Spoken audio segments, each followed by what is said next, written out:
چلا کہ جو بیماری تھی وہ بیماری ختم ہو چکی ہے۔ وہ ڈاکٹر حیران ہو گیا، وہ تعجب سے پوچھنے لگا کہ آپ کون سی دوا استعمال کیے ہیں، یہ دوا کہاں سے آئی اور کس ڈاکٹر نے آپ کو لکھا تھا؟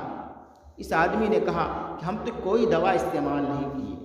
ہم نے کسی دوا کا استعمال نہیں کیا ہے اور نہ ہم کسی ڈاکٹر کے پاس گئے، آپ نے جو کہا تھا وہ دوا ہم استعمال کر رہے تھے اور ہم تو مایوس ہو چکے تھے۔ تو اب اس ڈاکٹر نے پوچھا کہ آپ اس دوران اس 2-2.5 مہینے کے اندر کون سا ایسا عمل کیے ہیں، اس عمل کے بارے میں ہم کو بتائیے۔ اس آدمی نے کہا کہ دیکھیے ڈاکٹر صاحب، جب آپ نے ہم سے کہا کہ اب آپ کی زندگی بہت مختصر ہے تو میں اپنے گھر گیا، اور گھر جانے کے بعد ہم نے اللہ سے ایک وعدہ کیا۔ نبی پاک صلی اللہ علیہ وسلم کی حدیث ہے کہ تم اپنے بیماروں کا علاج صدقہ کے ذریعے کیا کرو، صدقہ کے ذریعے کیا کرو۔ تو ہم نے اپنے اللہ کے پیارے حبیب جناب محمد رسول اللہ صلی اللہ علیہ وسلم کی اس حدیث پر عمل کرتے ہوئے اللہ کو راضی کرنے کے لیے ایک مسجد بنوائی ہے، اور اس مسجد میں جتنا خرچ ہوا وہ تمام ہم نے اپنے جیب خاص سے ادا کیا، اور جتنی جلد وہ مسجد بن سکتی تھی، جتنا مزدور اس میں کام کر سکتا تھا، اس کا کئی گنا ہم نے اس میں مزدوروں کو لگایا تاکہ مسجد جلد سے جلد مکمل ہو جائے۔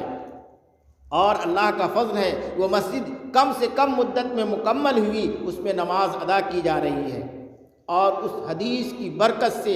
اللہ نے ہماری بیماری کو صحت سے بدل دیا ہے، ہماری بیماری کو صحت سے بدل دیا ہے۔ اس ڈاکٹر نے کہا کہ آپ کا علاج کسی دوا سے ممکن بھی نہیں تھا،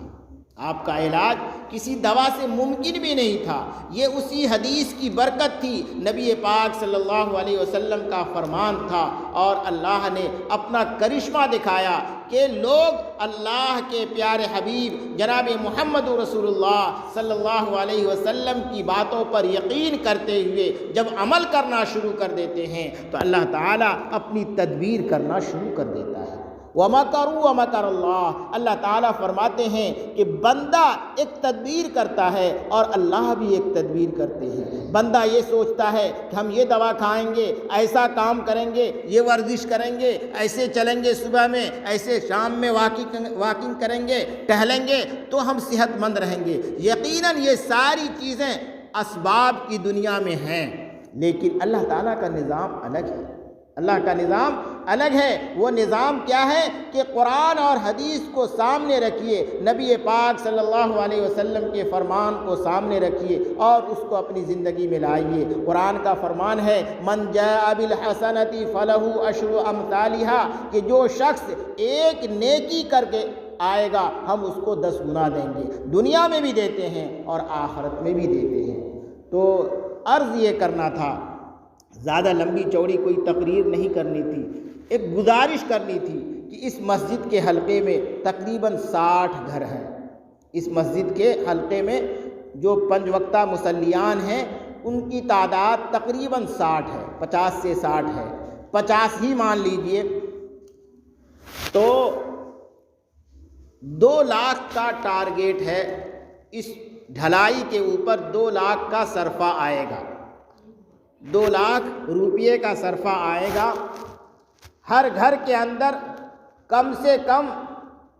2 آدمی تو ہیں ہی، شوہر اور بیوی۔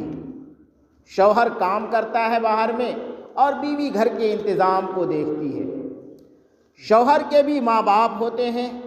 مرد کے بھی ماں باپ ہوتے ہیں، دادا دادی ہوتے ہیں، اور بیوی کے بھی ماں باپ ہوتے ہیں، دادا دادی ہوتے ہیں۔ بہت سارے لوگ ایسے ہیں جن کے والدین اس دنیا سے گزر چکے ہیں، دادا دادی اس دنیا سے گزر چکے ہیں۔ تو ہم آپ سے یہ گزارش کر رہے ہیں، عمل کرنا نہ کرنا یہ آپ کا کام ہے، گزارش کر رہے ہیں کہ ہر مرد اپنے باپ، اپنی ماں، اپنے دادا اور اپنے دادی 4 لوگوں کی طرف سے صرف 250 روپیہ دے۔ ایک آدمی کا 250 روپیہ، 1 اسکوائر فٹ کا جو خرچہ ہے وہ 250 روپیہ ہے۔ آپ اپنے والد کی طرف سے 250 روپیہ، اپنی والدہ اپنی ماں کی طرف سے 250 روپیہ، اپنے دادا کی طرف سے 250 روپیہ، اپنی دادی کی طرف سے 250 روپیہ، یعنی ایک مرد 1000 روپیہ۔ اسی طریقے سے ایک عورت اپنی ماں، اپنے باپ، اپنے دادا، اپنی دادی، 4 آدمی کی طرف سے وہ بھی دے۔ اگر اس طریقے سے آپ دیتے ہیں، آپ اپنی طرف سے دیتے رہتے ہیں، ہم آپ کو اپنی طرف سے دینے کے لیے نہیں کہہ رہے ہیں، آپ کے اوپر آپ کے والدین کا، آپ کے دادا دادی کا، نانا نانی کا بھی حق ہے۔ آپ کو اللہ نے دیا ہے تو ان کی طرف سے بھی دیجیے، لیکن کم سے کم یہ 4 لوگوں کی طرف سے 250 روپیے کا سوال ہم آپ سے کر رہے ہیں، اور اس میں بھی کوئی ایسا نہیں کہ کل آپ کو دینا ہے، ہم آپ کو 15 سے 20 دن کی مہلت بھی دیتے ہیں۔ اگر آپ نیت کر لیں گے، ارادہ کر لیں گے کہ ہم کو اپنے والدین کی طرف سے، اپنے دادا دادی کی طرف سے، شوہر بھی یہ ارادہ کر لے اور وہ اپنا نام لکھائے، بیوی بھی یہ ارادہ کر لے اور وہ اپنا نام لکھائے، اور اس طریقے سے ہر فرد اپنی طرف سے 1000 روپیہ اگر دیتا ہے تو انشاءاللہ یہ کام مکمل ہو جائے گا۔ جو لوگ باہر کماتے ہیں وہ اپنا حساب رکھیں، جو لوگ گھر کے اندر ہیں آپ اپنے اخراجات کو کم کر سکتے ہیں۔ آپ کے اوپر آپ کے والدین کا کتنا حق ہے، انہوں نے آپ کو اس دنیا میں وہ آپ کے اس دنیا میں آنے کا ذریعہ بنے، آپ کی پرورش و پرداخت انہوں نے کی، آپ کے لیے انہوں نے کتنی تکلیفوں کو برداشت کیا ہے، کیا آپ ان کی طرف سے 200-250 روپیہ اس مسجد میں نہیں دے سکتے؟ آپ کے والدین کو اس دنیا میں آنے کا ذریعہ آپ کے دادا دادی بنے، آپ ان کی طرف سے بھی دے سکتے ہیں، اور دینا چاہیے۔ ہم اپنی ذات کے اوپر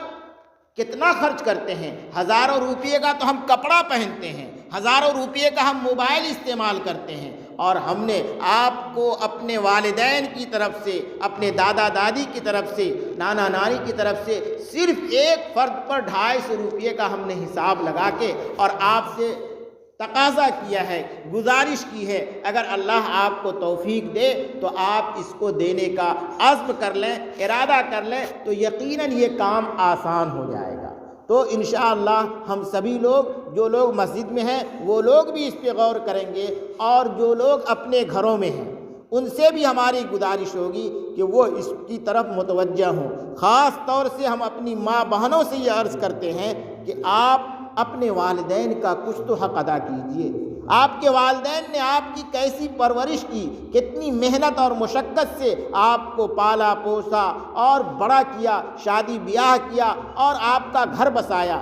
آپ کے اوپر ان کا حق ہے، آپ کے اوپر ان کا حق ہے۔ آپ اس حق کو ادا تو نہیں کر سکتے، لیکن کچھ تو ان کے نام اعمال میں نیکیوں کا اضافہ کر سکتے ہیں۔ نبی پاک صلی اللہ علیہ وسلم نے فرمایا کہ جب آدمی اس دنیا سے چلا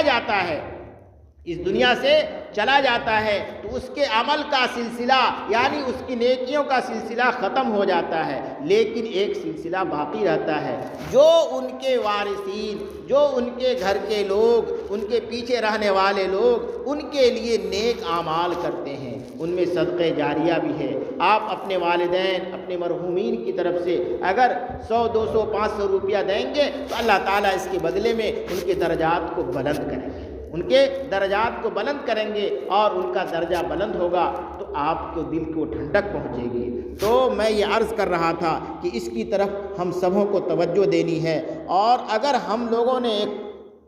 ٹارگیٹ لے لیا کہ 15 دن میں اس کی وصولی ہو جائے گی اور اس کے بعد ہم لوگ کام شروع کر دیں۔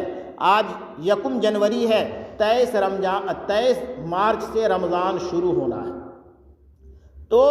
2.25 مہینے کا وقت ہے۔ اگر 15 دن میں وصولی ہو جاتی ہے کچھ نہ کچھ تو کام شروع ہو جائے گا، اور جب کام شروع ہو جائے گا تو 1 سے 1.5 مہینے میں ڈھلائی ہو جائے گی۔ 20-25 روز پہلے ڈھلائی مکمل ہو جائے گی، تو رمضان سے پہلے یہ ڈھلائی کا جو سیٹلنگ ہے وہ کھل جائے گا اور کشادگی کے ساتھ لوگ آرام کے ساتھ مسجد میں تراویح کی نماز ادا کر سکتے ہیں۔ اگر ابھی سے آپ ارادہ کر لیں گے تو تراویح کی نماز میں جبکہ ایک سنت کا، ایک نفل کا ثواب فرض کا ہوتا ہے اور فرض کا ثواب 70 گنا ہوتا ہے، رمضان میں جب لوگ تراویح پڑھیں گے تو وہ آپ کے نام اعمال میں کتنی نیکیاں لکھی جائیں گی۔ تو اس کی طرف ہم سبھی لوگ متوجہ ہوں۔ اللہ تعالی ہم کو اور آپ کو کہنے سننے سے زیادہ عمل کی توفیق عطا فرمائے۔